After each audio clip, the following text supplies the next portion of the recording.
Terus bagaimana hubungan dengan anak saya yang sekolah di pesantren? Pak, ini mau nanya Jika sudah bersuci atau untuk berwudu, Terima kasih kemudian Bapak. bersentuhan dengan Assalamualaikum suami, warahmatullahi apakah wabarakatuh. wudunya batal?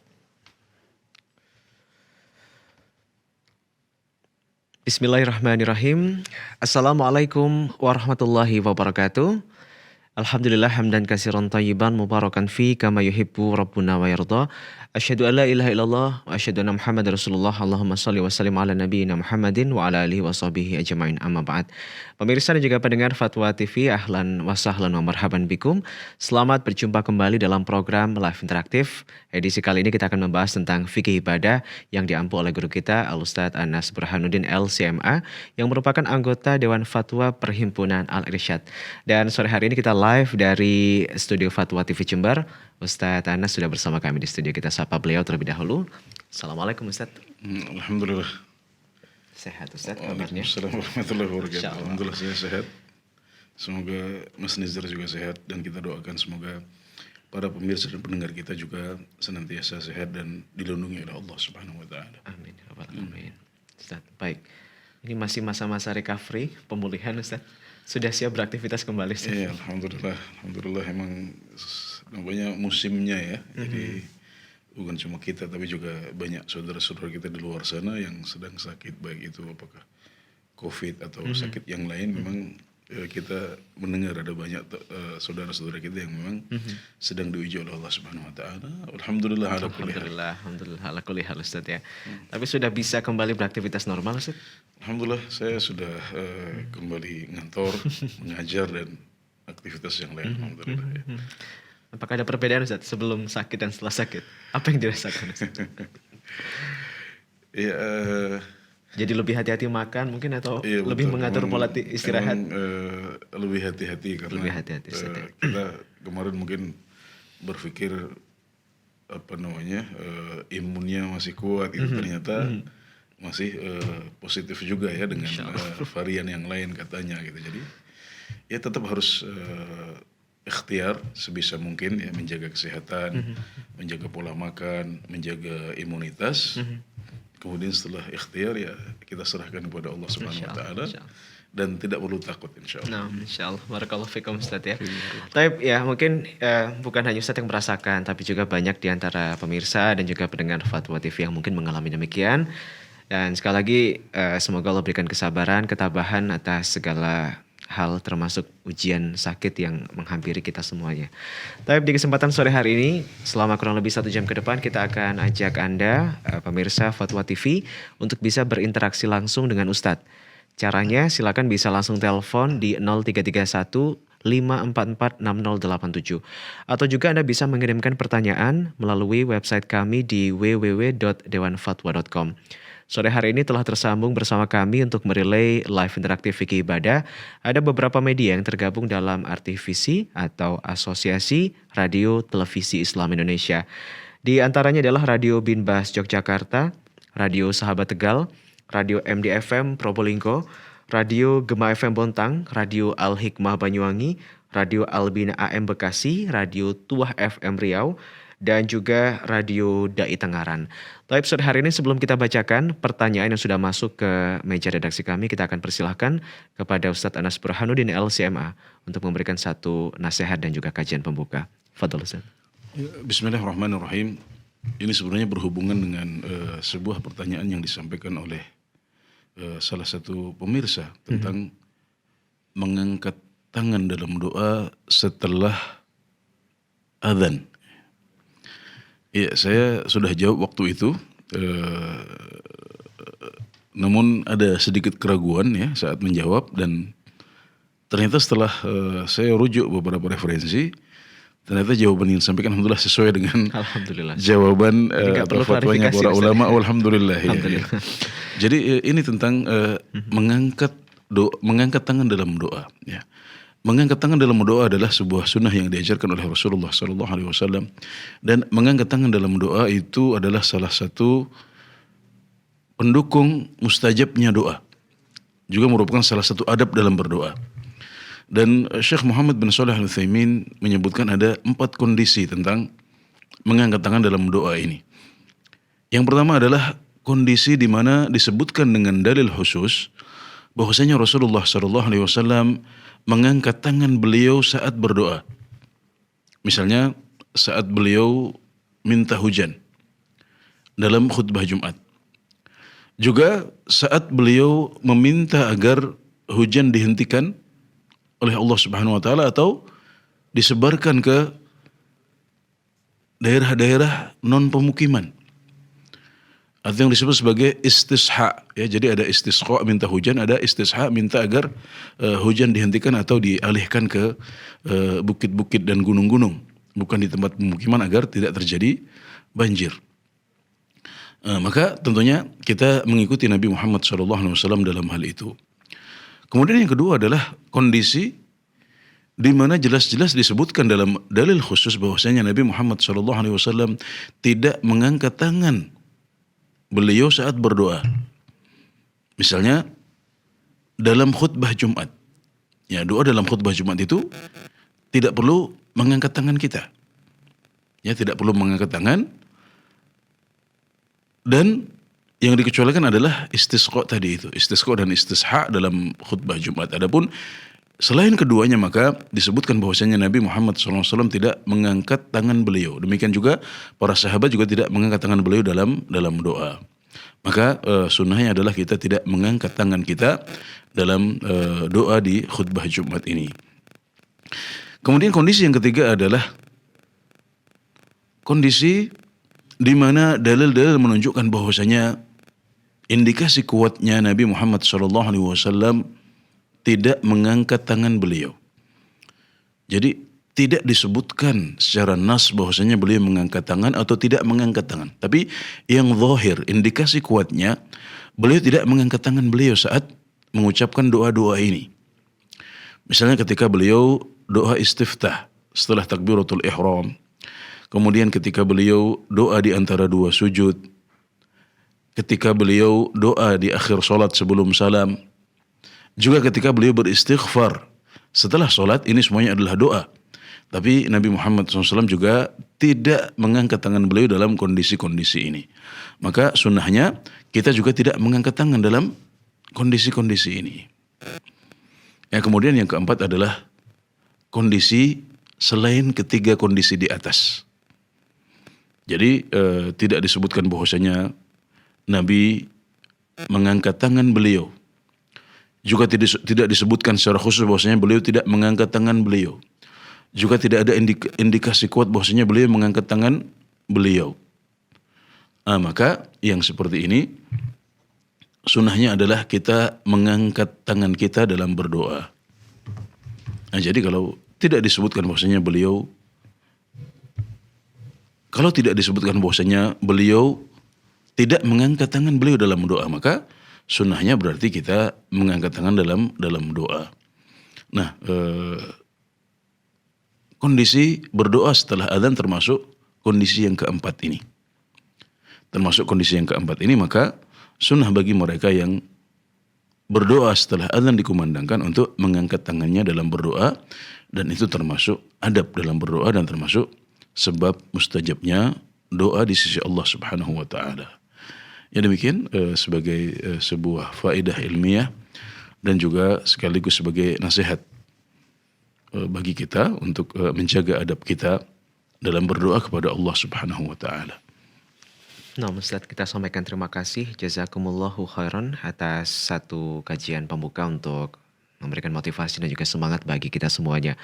Taib, sore hari ini seperti yang kita janjikan di awal bahwa Anda pemirsa dan juga pendengar bisa berinteraksi langsung, bertanya kepada Ustadz, tentunya berkaitan dengan fikih ibadah.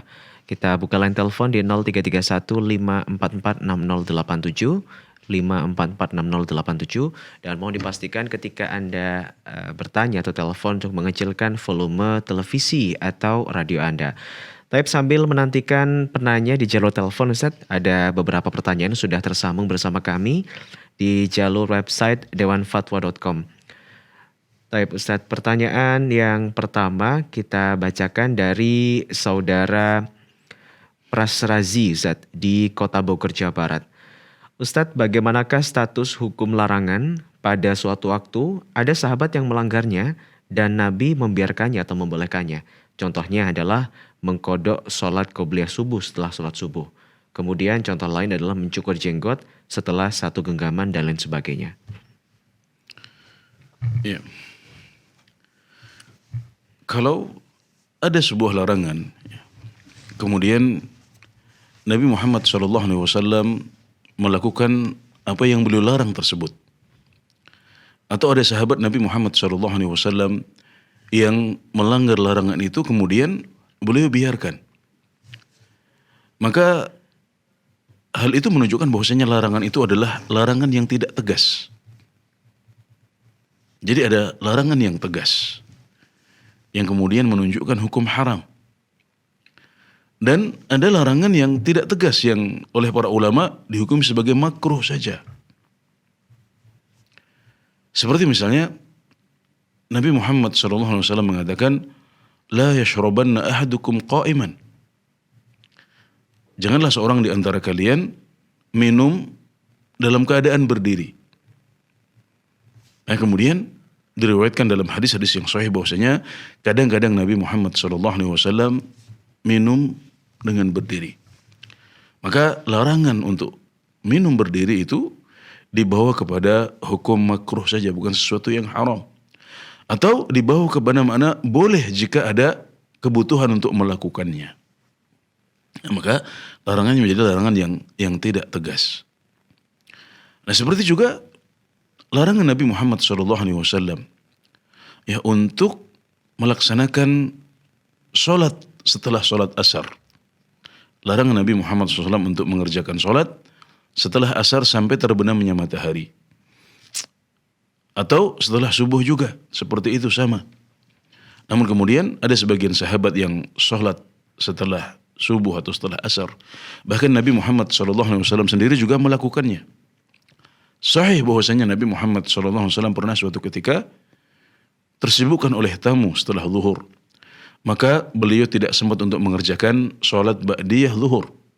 Dan kemudian beliau mengqadha sholat ba'diyah zuhur ini setelah asar.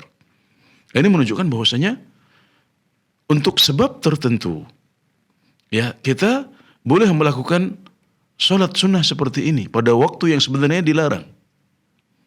Nah, jadi status larangannya adalah menjadi boleh karena ada sebabnya. Makanya para ulama menjelaskan bahwasanya sholat-sholat seperti yang dicontohkan tadi, ya sholat yang tidak sempat kita lakukan pada waktunya, itu disunahkan untuk diqadha di waktu terlarang.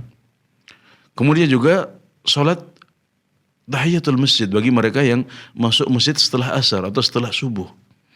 Ini adalah waktu larangan.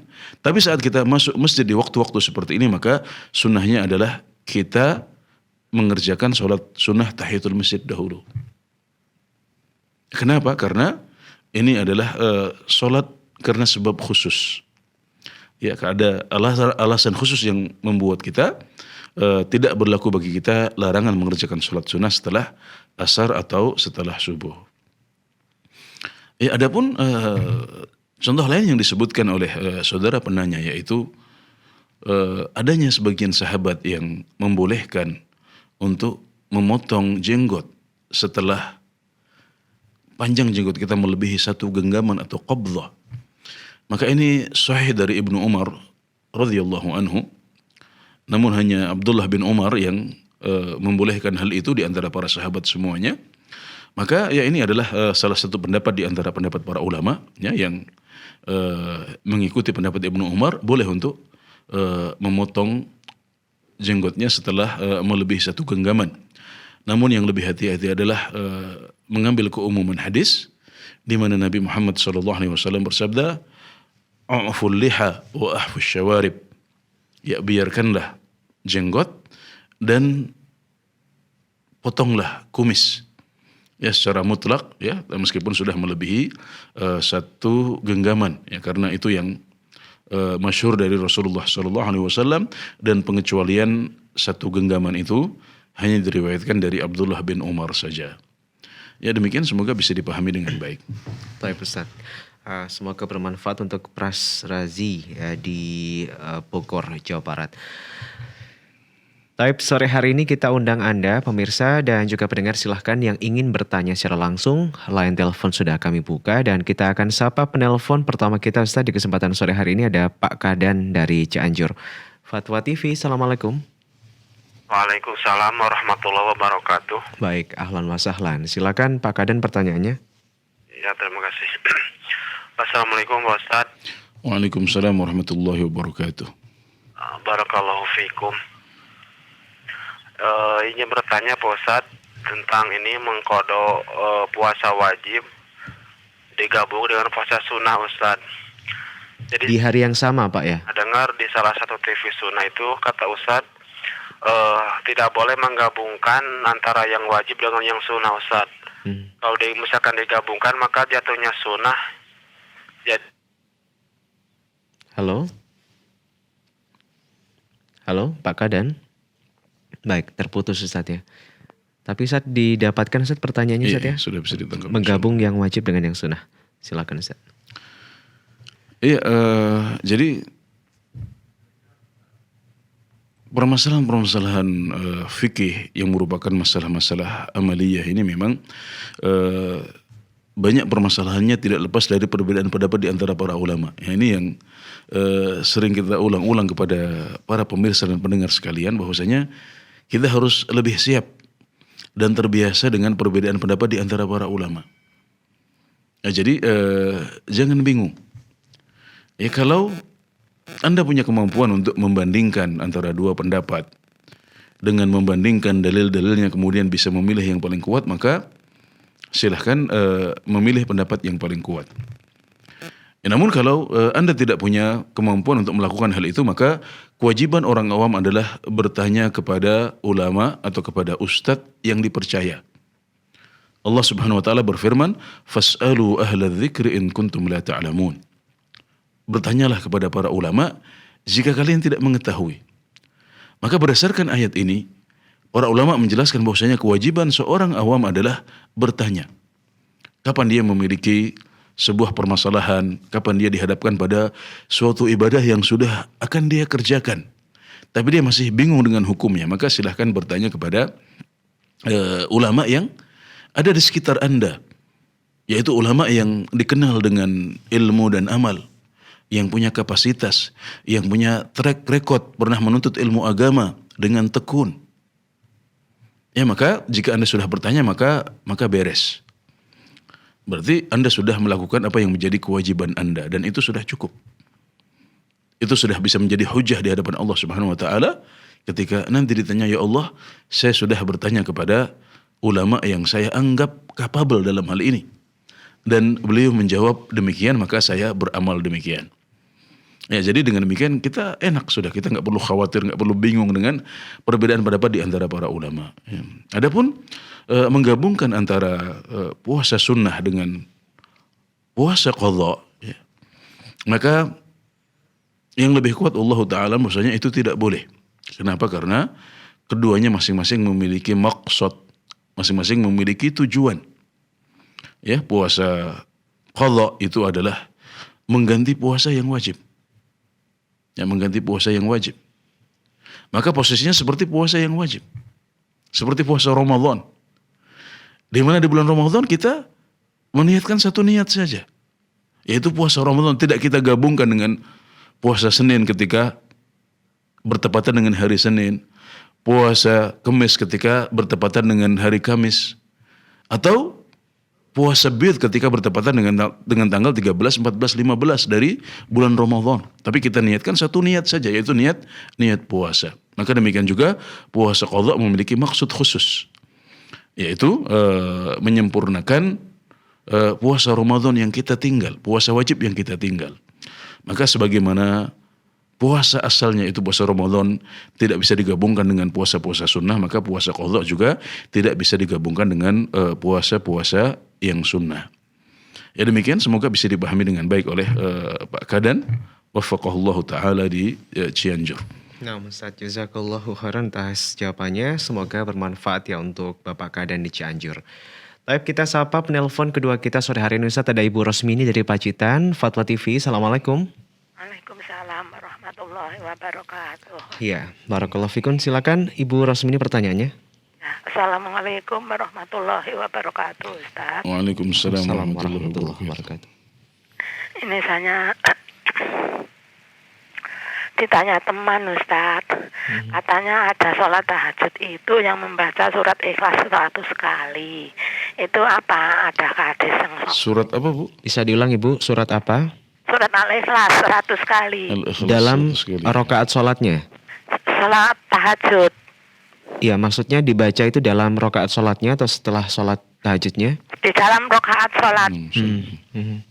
Terus saya tidak berani menjawab karena saya pun juga belum pernah mendengar yang seperti itu. Ya insya Allah ada Ustadz yang saya tanyakan nanti, yang saya apabila ada ragu-ragu saya insya Allah akan saya tanyakan yang lebih tahu.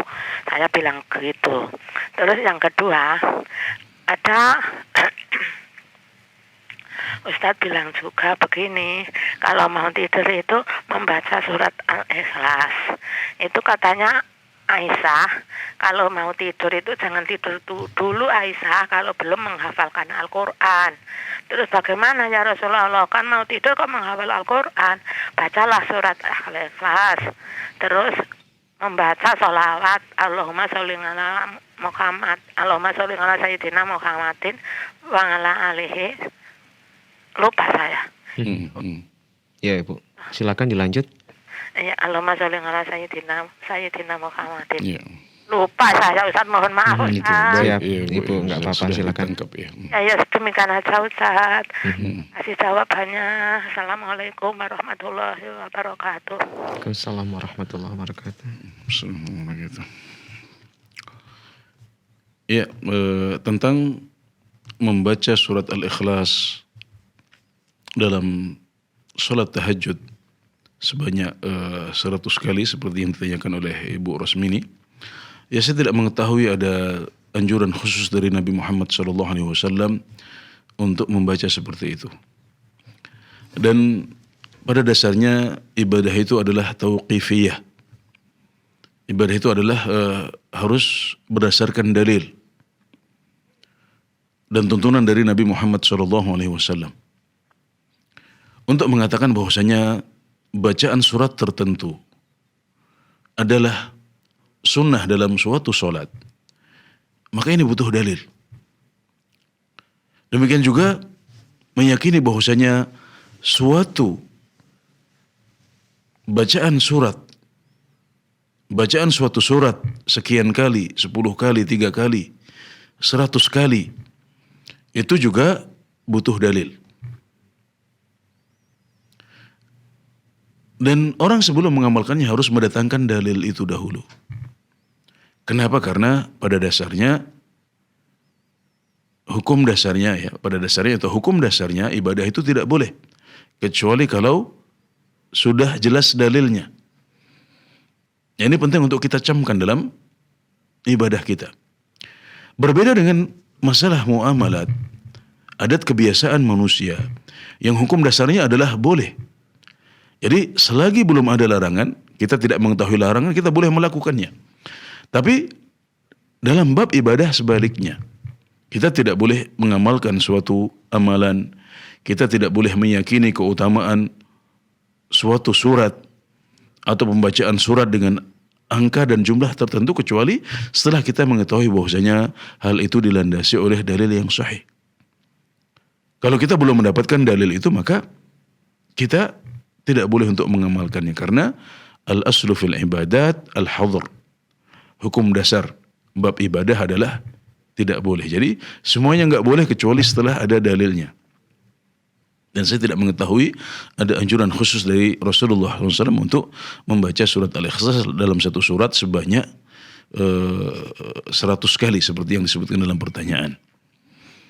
Ya, adapun tentang membaca surat Al-Ikhlas sebelum tidur, maka benar bahwasanya Nabi Muhammad SAW mengajarkan kita untuk membaca beberapa surat ya sebelum kita tidur. Di antaranya surat Al-Ikhlas, kemudian Mu'awwidzatain, kemudian juga ayat kursi, dan juga beberapa zikir dan doa yang lain yang diajarkan oleh Nabi Muhammad SAW sebelum kita tidur. Dan salah satunya adalah membaca surat Al-Ikhlas itu sahih dari Nabi Muhammad SAW, maka silakan itu diamalkan dalam keseharian kita.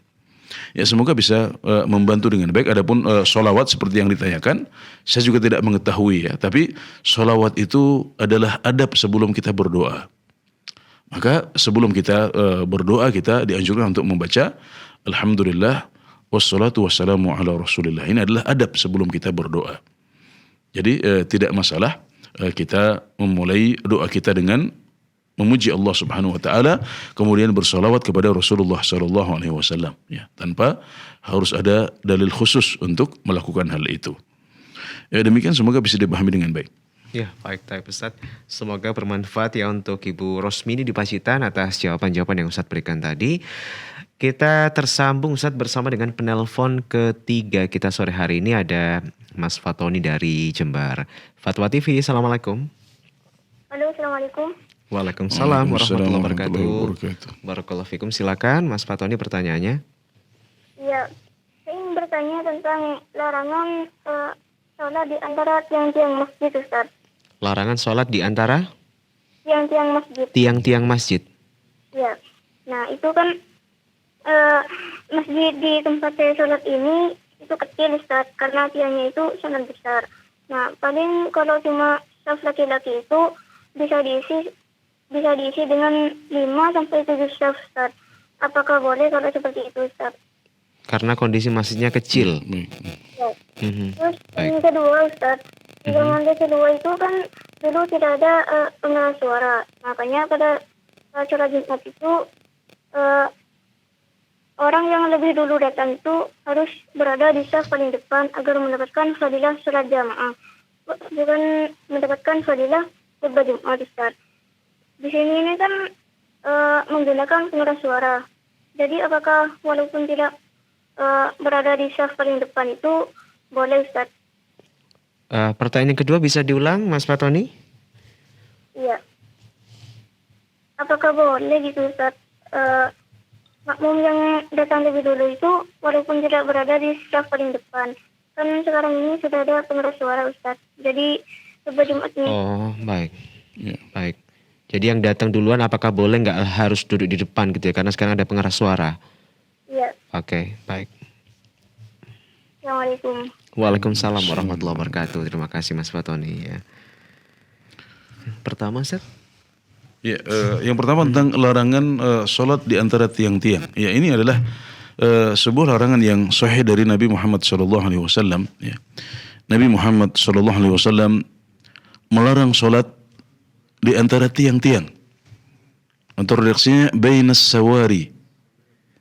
Sawari adalah jamak dari sariyah, yaitu tiang-tiang. Nah, ini adalah sebuah larangan yang sahih dari Nabi Muhammad SAW. Dan hikmah dari larangan ini adalah karena kalau kita sholat di antara tiang-tiang, maka shaf kita tidak menyambung. Shaf kita tidak tersambung dengan baik. Justru malah terputus-putus. Dan Islam mengajarkan kita agar kita sholat dalam shaf-shaf yang rapi dan tidak terputus. Nah, makanya Nabi Muhammad SAW melarang kita untuk sholat di antara sawari atau di antara tiang-tiang. Ya, dan ini adalah sebuah hukum yang sahih dari Nabi Muhammad SAW, maka hendaknya kita mengamalkan hal ini dan sebisa mungkin menghindari sholat di antara tiang-tiang. Ya, kecuali kalau ada kebutuhan mendesak untuk sholat di antara tiang-tiang itu. Misalnya seperti yang ditanyakan oleh saudara Fatoni tadi, bahwasanya ada sebagian masjid yang tidak cukup. Kalau kita hanya sholat di shaf yang biasa, yang tidak ada tiangnya, maka di sholat-sholat tertentu tidak cukup. Nah, maka kalau demikian maka tidak masalah. Ini berarti kondisi khusus, kondisi darurat atau paling tidak kondisi hajat yang membuat kita harus memakai tiang-tiang itu. Nah, demikian juga seperti yang terjadi di Masjidil Haram, di Masjid Nabawi, di mana ada banyak sekali tiang-tiang di antara. Ada banyak sekali tiang-tiang ya di Masjid Nabawi dan Masjidil Haram, maka biasanya tiang-tiang itu dihindari. Orang-orang yang paham tidak sholat di antara tiang-tiang itu dalam kondisi normal, dalam kondisi jamaah tidak terlalu padat, maka mereka hanya memakai saf-saf yang nyambung saja. Tapi ketika terjadi kebutuhan, misalnya ketika masjid-masjid tersebut sedang penuh dengan jamaah, baik dalam sholat Jumat, dalam sholat Id, maupun di musim haji dan umrah, maka biasanya banyak orang yang terpaksa harus sholat di antara tiang-tiang tersebut. Nah, maka di sini kita bisa fleksibel dalam arti selagi belum ada kebutuhan, maka hendaknya kita berusaha sebisa mungkin menghindari larangan Nabi Muhammad SAW untuk sholat di antara tiang-tiang. Namun ketika ada kebutuhan, maka tidak masalah kita memakai tempat yang terletak di antara tiang-tiang itu karena tempatnya sudah tidak cukup lagi. Nah, Ustaz. Ada pertanyaan kedua tadi, Ustaz. Ya. Seseorang ketika datang pertama kali, ini bolehkah tidak harus menempati saf terdepan untuk mendapatkan yang terbaik adalah kita memenuhi saf depan dahulu. Terlebih dahulu, Ustaz. Ya, Alasannya tadi karena ada sudah ada pengeras suara nih, sudah dengar suara betul, Ustaz dari belakang. karena yang dimaksud dengan sholat Jumat itu bukan hanya khutbahnya saja. Nah, Ustaz. Ini adalah persepsi yang salah. Kita harus ketahui bahwasanya yang paling penting dalam sholat Jumat adalah sholatnya, bukan khutbahnya. Makanya kalau ada orang yang terlambat menghadiri khutbah, tapi dia hadir sholat dengan sempurna dan cukup, maka sholatnya sah sudah. Ya, jadi perlu kita ingat bahwasanya yang terpenting dalam sholat Jumat adalah sholatnya, bukan khutbahnya. Meskipun khutbah juga penting, ya, khutbah juga penting. Tapi saya ingin sampai kepada satu poin, yaitu bahwasanya mendengarkan khutbah itu bukan satu-satunya tujuan kita hadir di masjid. Tapi kita hadir ke sana juga untuk sholat, untuk menunjukkan adab, untuk menetapi adab-adab sholat Jumat. Di antaranya adalah dengan memenuhi shaf yang awal dahulu. Karena Nabi Muhammad SAW bersabda, mengatakan kepada para sahabat beliau, al-awwal fal-awwal. Ya, yang depan dahulu dipenuhi, baru kemudian yang setelahnya. Dan beliau juga melarang orang yang baru masuk untuk melangkah, ya, ke depan tanpa ada keperluan. Nah, kalau yang datang duluan memenuhi saf-saf yang di belakang, dan ini yang kita lihat terjadi di masyarakat kita, yang mereka justru malah memenuhi tempat-tempat yang belakang dahulu. Sebagian mencari tempat yang dekat pintu keluar agar mudah keluarnya dan lain sebagainya. Yang ini membuat akhirnya saf depan kosong, sehingga sebagian orang terpaksa harus melangkah, ya, harus melewati orang-orang untuk bisa sampai ke depan. Padahal itu dilarang oleh Nabi Muhammad SAW. Maka di antara adab sholat Jumat, di antara adab menghadiri sholat Jumat adalah kita memenuhi saf-saf yang di depan dahulu. Meskipun kalau kita di belakang, kita juga bisa mendengar khutbahnya imam, apalagi sekarang sudah ada pengeras suara. Dan semakin baik sholat Jumat kita, semakin banyak adab yang kita amalkan saat kita mengerjakan sholat Jumat, maka semakin berkualitaslah sholat Jumat kita, dan semakin besar pahalanya di sisi Allah Subhanahu wa Ta'ala. Nah, Ustaz, ya. Jadi sekali lagi bukan hanya sekedar mendengar khutbahnya, Ustaz, ya, tetap ada kemuliaan soft terdepan itu, Ustaz, ya. Nah, Ustaz, ya, semoga hal ini bisa dipraktekkan oleh kita semuanya sehingga tidak terjadi kekosongan saf paling depan. Oke, Ustaz, kita ada penelpon berikutnya, Ustaz. Ada Ibu Hamba Allah dari Pekanbaru sudah tersambung bersama kami sore hari ini. Fatwa TV, Assalamualaikum. Waalaikumsalam warahmatullahi wabarakatuh. Baik. Wabarakatuh, Ustaz. Waalaikumsalam warahmatullahi wabarakatuh. Silakan Ibu pertanyaannya.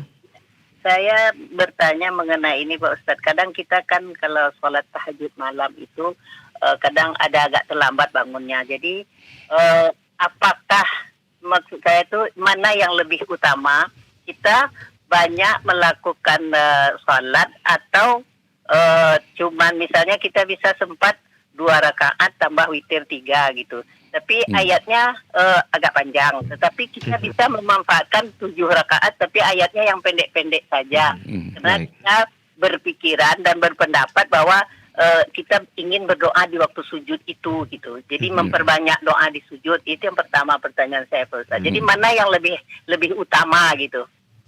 Yang rakaatnya sedikit. Baik, Ibu. Yang pertama bisa kami dapat pertanyaannya. Yang kedua silakan. Yang kedua begini Ustaz, kadang kita sebelum tidur itu Pak Ustaz, tapi ini bukan berpatokan hadis Nabi atau apa, cuman ada niat aja bagi kita bahwa kita mau tidur tuh baca surat Al-Ikhlas 10. Karena kalau membaca 10 kali yang saya baca, kita dapat dibuatkan rumah di surga. Terus kita baca Saidul Ikhtifar, kita baca doa yang lain sudah tuh. Kita juga berzikir untuk orang tua, Rabbi firli wali walidayya warhamhuma. Itu 100 kali karena kita berharap sebelum kita tidur dan kalaupun kita meninggal kita udah mendoakan orang tua. Apakah itu dibolehkan Pak Ustaz? Tapi itu rutin tanpa ada dari Rasul gitu. Cuman pendapat dan keinginan kita saja. Termasuk jumlahnya Ibu ya? Tidur. Termasuk jumlahnya? Jumlahnya kan kalau surah Ikhlas 10 itu kan memang ada di kalau ayat. Itu istighfar 100 kan juga Nabi ada juga kan gitu. Baik. Saja cuman jadi itu apakah boleh itu kita rutinkan sebelum tidur karena kita memohon itu manfaatnya aja gitu Pak. Baik. Ada pertanyaan saya, jazakallah khairan. Assalamualaikum. Jazakallahu khairan. Waalaikumsalam warahmatullahi wabarakatuh. Ustaz, ada 2 pertanyaan Ustaz. Silakan Ustaz. Iya, yang pertama, yang terbaik adalah apa yang dicontohkan oleh Nabi Muhammad SAW. Beliau sholat malamnya itu 11 rakaat atau 13 rakaat. Dan sholat ini dikisahkan oleh Aisyah radhiyallahu anha, di mana beliau mengatakan, "Kana yusalli arba'an, fala tas'al an tulihinna wa husnihin." Beliau itu sholat 4 rakaat di malam hari, maka jangan engkau tanya tentang panjang dan bagusnya sholat beliau. Ini menunjukkan bahwasanya sholatnya Nabi Muhammad SAW itu panjang-panjang dan bagus, berkualitas. Jadi tidak fokus pada angka, tidak fokus pada kuantitas, tapi lebih fokus pada kualitas. Ya maka itu yang terbaik. Apalagi kalau ditambah dengan khusyuk, ditambah dengan menepati amalan-amalan sunnah dalam sholat, juga memperbanyak doa dalam sholat kita, ya maka bisa jadi 2 rakaat lebih baik daripada 4 rakaat. Tapi kalau kita adalah orang yang barangkali tidak kuat untuk membaca surat yang panjang, melakukan ruku dan sujud yang panjang, kita lebih nyaman, lebih bisa ya untuk mengerjakan sholat dengan jumlah rakaat yang lebih banyak meskipun pendek-pendek. Maka kita bisa mengejar keutamaan dari sisi kuantitas. Tapi kalau kita bisa mengejar kualitas, maka hendaknya kita mengejar kualitas dahulu. Nah, makanya para ulama juga membedakan antara membaca Al-Quran dengan tadabbur. Ya, kalau kita bisa tadabbur, kita bisa baca sambil menyelami kandungan maknanya, maka yang terbaik adalah membaca ayat lebih sedikit tapi kita sambil tadabbur. Tapi kalau kita tidak bisa tadabbur juga, karena sebagian orang tidak bisa dipaksa tadabbur, maka dia bisa mengejar keutamaan dari kuantitas, dari jumlah ayat yang dia baca. Nah, tapi kalau Anda masih bisa untuk membaca lebih panjang, Anda masih nyaman dan lebih khusyuk dengan membaca doa lebih panjang, maka yang terbaik adalah fokus pada kualitas, tidak pada kuantitas. Jadi bisa mencukupkan dengan 2 rakaat saja, diakhiri dengan kunut dengan witir 1 rakaat, tapi bacaannya lebih panjang dan lebih khusyuk. Ya, itu yang lebih baik insyaallah. Nah, Ustaz. Kemudian tentang mengamalkan beberapa amalan yang ada contohnya dari Nabi Muhammad SAW, tapi tidak memiliki dalil khusus untuk dilakukan sebelum tidur, ya maka tidak masalah kita berzikir 100 kali, ya misalnya karena mungkin kita baru sempatnya malam hari itu. Dari pagi sibuk dengan urusan dunia, maka sebelum tidur mungkin karena sudah senggang, lagi kosong, ya kita sempurnakan wirid kita untuk membaca istighfar 100 kali atau 70 kali. Seperti yang dicontohkan oleh Nabi Muhammad SAW. Atau membaca surat Al-Ikhlas 10 kali, ya, membaca doa untuk orang tua kita sebanyak yang kita bisa. Ya, dan kalau kita tidak meyakini itu sebagai sebuah sunnah yang dicontohkan oleh Nabi Muhammad SAW, maka tidak masalah insya Allah. Namun meskipun begitu, ya agar kita tidak meyakini sebagai sebuah sunnah yang terus menerus, maka hendaknya sesekali kita tinggalkan. Ya, sesekali kita tinggalkan. Jadi kalau barangkali pas sedang safar atau pas sedang capek, ya kita meninggalkannya karena memang kondisi yang pertama. Kemudian yang kedua, agar tidak tercipta keyakinan di hati kita bahwasanya itu adalah sebuah sunnah yang dicontohkan oleh Nabi Muhammad SAW. Jadi meskipun kita sering melakukannya, hendaknya sesekali ditinggalkan. Ya, agar kita tidak meyakini bahwasanya itu adalah sebuah sunnah yang diajarkan oleh Rasulullah SAW, karena memang beliau tidak mengajarkan kita dengan dalil khusus untuk melakukan hal itu sebelum tidur. Ya, demikian, semoga bisa dipahami dengan baik. Nah, Ustaz, oke. Baik, semoga bermanfaat ya untuk Ibu hamba Allah di Pekanbaru yang sudah bertanya tadi. Ada penelpon kelima kita sore hari ini, sudah tersambung bersama kami, ada Bapak Firman dari Jambi. Fatwa TV, Assalamualaikum. Assalamualaikum Ustaz. Waalaikumsalam warahmatullahi wabarakatuh. Silakan Pak Firman, pertanyaannya. Gini Ustaz, saya punya putra umur 10 tahun, umur 8 tahun, dengan umur 7 tahun. Saya ada keinginan bawa mereka sholat subuh berjamaah ke masjid. Jadi mungkin karena anak saya ini masih kecil, ada terkendala dalam membangunkannya Ustaz. Karena keinginan saya kuat buat membangunkan mereka buat sholat ke masjid subuh berjamaah, sehingga saya nggak bisa sholat qobliyah Ustaz. Gimana tuh Ustaz langkahnya? Apa saya sholat qobliyah, kemudian saya ke masjid, tapi anak saya nggak bisa bangun Ustaz. Apa karena saya ngotot ingin bawa mereka ke masjid sehingganya qobliyah saya nggak bisa. Saya tidak masuk gitu. Mana yang lebih baik gitu Pak ya, membangunkan anak tapi kehilangan qobliyahnya, atau keduanya? Atau mungkin coba pernah dilakukan bangunnya lebih pagi Pak, lebih awal, sehingga Anda punya waktu membangunkan anak dan tetap qobliyah. Pernah dicoba cara itu Pak? Kasihan mungkin Mas, kasihan bisa jadi alasannya kasihan ya. Ya kurang lebih seperti itulah Ustaz. Iya, bisa ditangkap ya, bisa. Baik. Terima kasih Pak Firman. Terima kasih atas jawabannya Ustaz. Baik. Jazakallahu khair. Iya. Wa'alaikum. Ya, Rasulullah SAW bersabda, "Muru awladakum bis-shalah wa hum abna'u sab'in, wadribuhum 'alaiha wa hum abna'u 'ashrin, wa farriqu bainahum fil madhaji'." Perintahkan anak-anak kalian untuk salat saat usia mereka 7 tahun, dan pukullah mereka jika meninggalkan salat dalam umur 10 tahun, dan pisahkan mereka pada tempat tidur mereka. Nah, ini adalah sebuah sunnah yang diajarkan oleh Nabi Muhammad SAW. Maka ketika seorang ayah ya membangunkan anaknya untuk sholat, terutama sholat subuh, maka dia sudah menepati perintah Rasulullah SAW, maka dia mendapatkan pahala di sana. Bapak dapat pahala karena kegiatan itu. Maka teruslah lakukan itu. Meskipun kadang-kadang kita juga capek. Kita kadang-kadang juga dongkol karena anak-anak tidak mau segera bangun. Bahkan kita kehilangan sebagian keutamaan atau sunnah yang bisa kita lakukan. Misalnya sholat qobliyah subuh seperti yang disebutkan oleh Bapak penanya. Tapi di balik itu ada pahala lain. Kita sedang mendidik anak-anak kita. Kita sedang mengamalkan sunnah Nabi Muhammad SAW. Maka tetap hadapi itu dengan senyuman. Istiqamah terus. Adapun sunnah qobliyah subuh, maka itu adalah sebuah sunnah, iya. Bukan sebuah kewajiban. Kemudian meskipun bukan kewajiban, tapi dia senantiasa dijaga oleh Nabi Muhammad SAW. Tapi ada fleksibilitas dalam mengamalkannya. Kalau kita tidak bisa melaksanakannya pada waktunya, maka kita bisa melakukannya setelah subuh. Bisa melakukannya di waktu duha dalam bentuk qadha.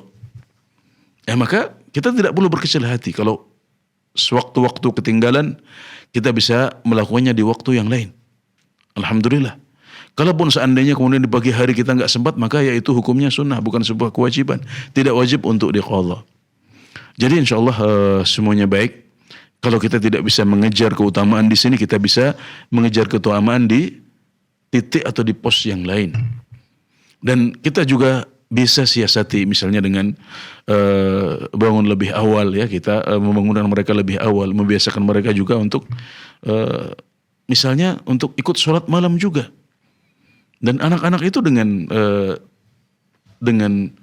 trik tertentu, dengan treatment atau dengan upaya tertentu itu bisa jatuh cinta pada qiyamul lail juga.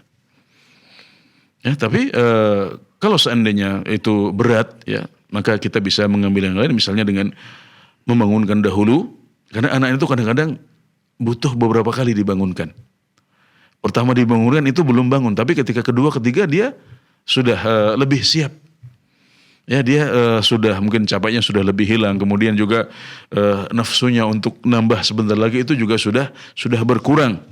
Maka bisa kita siasati misalnya dengan bangunkan dahulu, baru kemudian itu kita tinggal untuk sholat sunnah qobliyah di rumah. Setelah selesai kita bangunkan lagi.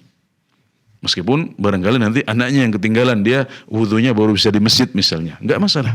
Ya, ini adalah beberapa trik yang bisa kita lakukan, beberapa kiat yang bisa kita lakukan untuk bisa menyelesaikan masalah yang dihadapi tadi. Ya, alhamdulillah kita mengetahui qobliyah subuh hukumnya sunnah. Kita berusaha untuk melakukannya. Kalau tidak bisa melakukannya pada waktunya, maka kita bisa qadha di waktu yang lain. Ya, demikian. Semoga bermanfaat. Nah, Ustaz. Dua-duanya sama-sama harus tetap dijalani Ustaz ya. Mendidik anak dan satunya ibadah sunnah. Ya, keduanya seiring sejalan ya. Jadi kita soleh pada diri kita, tapi juga bisa berdakwah. Ini kan dakwah sebenarnya. Jadi ini adalah sebuah kesalehan sosial yang manfaatnya berpindah kepada orang lain. Alhamdulillah. Apalagi anak sendiri Ustaz ya. Kita berusaha untuk menggabungkan antara keduanya. Nah, Ustaz, barakallahu fikum. Semoga bermanfaat untuk Bapak Firman di Jambi ya. Berikutnya ada Ummu Yusuf sudah tersambung dari Payakumbuh ya. Kita sapa. Assalamualaikum Fatwa TV. Waalaikumsalam warahmatullahi wabarakatuh. Baik, silakan Ummu Yusuf pertanyaannya. Baik. Assalamualaikum Ustaz. Waalaikumsalam warahmatullahi wabarakatuh. Gini Ustaz, kita kalau sholat itu membaca surat pendek, bolehkah kita membaca surat pendek misalnya surat At-Talaq ayat 3 saja gitu, satu ayat itu boleh nggak Ustaz ya? Ayat 3-nya saja Ibu. Misalnya ya surat At-Talaq ayat 3 gitu. Surat dalam satu surat itu hanya satu ayat misalnya, tapi ada mungkin ya contohnya seperti itu surat At-Talaq. Boleh nggak Ustaz? Baik. Ustaz. Itu saja pertanyaannya Ibu. Iya. Baik, terima kasih. Ya, Allah Subhanahu wa taala berfirman, "Faqra'u ma tayassara minal Qur'an." Maka bacalah apa yang mudah dari Al-Qur'an.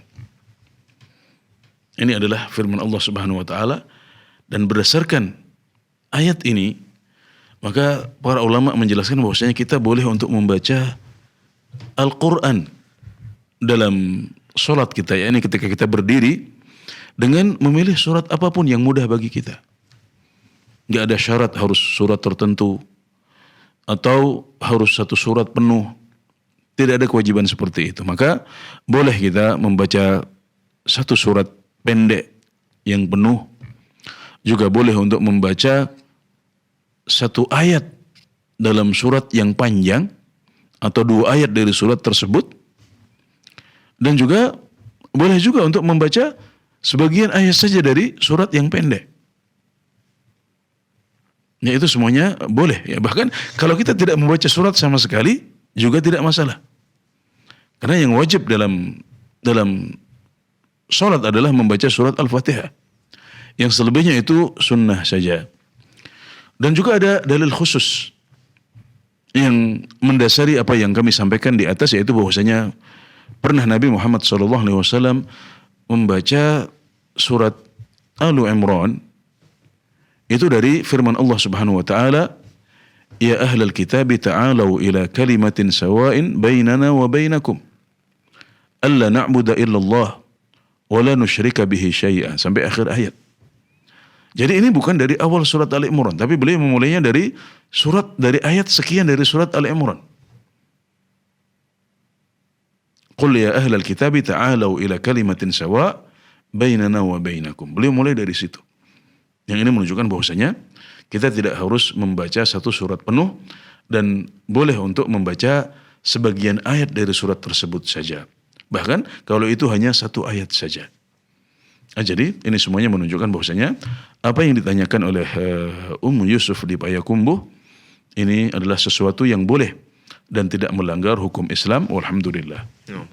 Oke. Baik, semoga bermanfaat untuk Ummu Yusuf di Payakumbuh atas pertanyaannya dan jawaban yang diberikan Ustadz.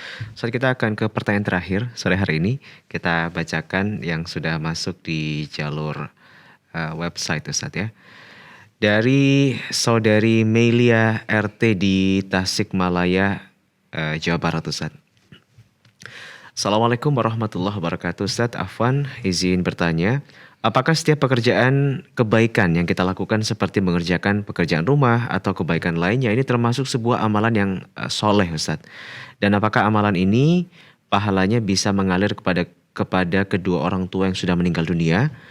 Sebenarnya yang disebutkan amalan soleh sendiri itu apa Ustadz? Dan apakah bisa diberikan contoh? Iya, amal soleh adalah semua apa yang dicintai oleh Allah Subhanahu wa taala. Amal soleh itu sama dengan ibadah yang oleh Syekhul Islam Ibnu Taimiyah didefinisikan sebagai semua apa yang Allah cintai berupa perkataan maupun perbuatan, baik yang lahir maupun yang batin. Nah, ini adalah definisi dari ibadah sekaligus sebagai definisi dari amal soleh. Maka apapun yang Allah cintai untuk kita lakukan, baik berupa amalan ataupun perbuatan, yang nampak maupun yang tidak nampak, itu semuanya adalah ibadah dan amal soleh. Maka kalau kita terapkan pada pertanyaan, ya, bersih-bersih rumah, beres-beres rumah, membantu pekerjaan suami di rumah, mengasuh anak, kita bertanya, apakah itu disukai oleh Allah Subhanahu wa taala? Jawabannya tentunya iya. Allah mencintai itu semuanya. Allah menyenangi ketika ada seorang istri yang memenuhi hak suami, seorang ibu yang memenuhi kewajiban dia sebagai ibu. Bahkan itu adalah ibadah yang paling dicintai oleh Allah Subhanahu wa taala. Maka itu adalah amal soleh. Maka ketika Anda mengerjakan pekerjaan-pekerjaan rumah itu, hendaknya ada ihtisab, ya. Jangan berkecil hati. Di sana ada pahala yang besar di sisi Allah Subhanahu wa taala, maka hendaknya Anda menjalankan itu semuanya dengan senyum. Karena di balik semua lelah itu ada pahala yang besar di sisi Allah Subhanahu wa taala. Kemudian ketika seorang hamba, ya, seorang pribadi muslim terus berusaha soleh, maka orang tuanya mendapatkan pahala dari kesalehan itu. Kenapa? Karena itu adalah hasil didikan mereka. Seorang anak adalah produk dari orang tuanya. Maka mereka adalah aset bagi orang tua mereka. Maka salah satu amal soleh yang tidak putus adalah seorang anak soleh yang mendoakan kedua orang tuanya. Ya, jadi pahala mengalir kepada kedua orang tua Anda dari jalan itu, dari jalur itu. Yaitu jalur bahwasanya Anda soleh karena didikan mereka. Maka mereka berhak untuk mendapatkan pahala dari pendidikan yang telah mereka berikan. Karenanya di surga kelak, kalau si anak amalannya lebih baik daripada orang tuanya, maka si anak akan mengangkat derajat orang tuanya. Dalam sebuah hadis sahih disebutkan bahwasanya ada orang tua yang kaget dengan kedudukan tinggi di surga yang dia dapatkan. Maka dia menanyakan, ya Rabbi anna li hadha, wahai Tuhanku, dari mana aku bisa mendapatkan kedudukan yang tinggi ini? Maka Allah Subhanahu wa taala menjawab, bistighfari waladika laka. Itu karena istighfar anakmu untukmu. Jadi seorang anak yang soleh adalah aset bagi kedua orang tuanya. Dia bisa memberikan syafaat terbaik. Dia bisa memberikan hadiah terbaik bagi kedua orang tuanya di surga, yaitu dengan membawa kedua orang tuanya ke tingkatan surga yang lebih tinggi. Maka amal soleh Anda mengalir kebaikannya kepada orang tua dengan cara seperti ini yang telah dijelaskan oleh Al-Quran dan juga oleh hadis-hadis sahih dari Rasulullah Sallallahu Alaihi Wasallam. Walhamdulillah. Nah, Ustaz, kita sampaikan terima kasih Ustaz, jazakumullahu khairan atas ilmu yang diberikan di kesempatan sore hari ini. Semoga bermanfaat ya untuk kita semuanya yang hadir dan juga menyimak program live interaktif Fikih Ibadah. Baik, jangan lupa Anda bisa simak program-program live interaktif dari hari Senin sampai dengan hari Jumat di waktu yang telah dijadwalkan. Informasi-informasi berkaitan dengan Dewan Fatwa dan juga Fatwa TV Anda bisa akses silakan dengan mudah di www.dewanfatwa.com. Dan juga jangan lupa untuk follow akun-akun sosial media kami, di antaranya ada YouTube, Instagram, Telegram, dan juga Twitter di @fatwa.tv. Akhirnya kami dan juga seluruh kerabat kerja yang bertugas sore hari ini harus pamit undur diri. Terima kasih. Insya Allah kita bertemu kembali di live interaktif berikutnya. Wassalamualaikum warahmatullahi wabarakatuh. Waalaikumsalam warahmatullahi wabarakatuh. Ya Allah. Terus bagaimana hubungan dengan anak saya yang sekolah di pesantren? Pak, ini mau nanya. Jika sudah bersuci atau kemudian bersentuhan dengan suami, apakah wudunya batal?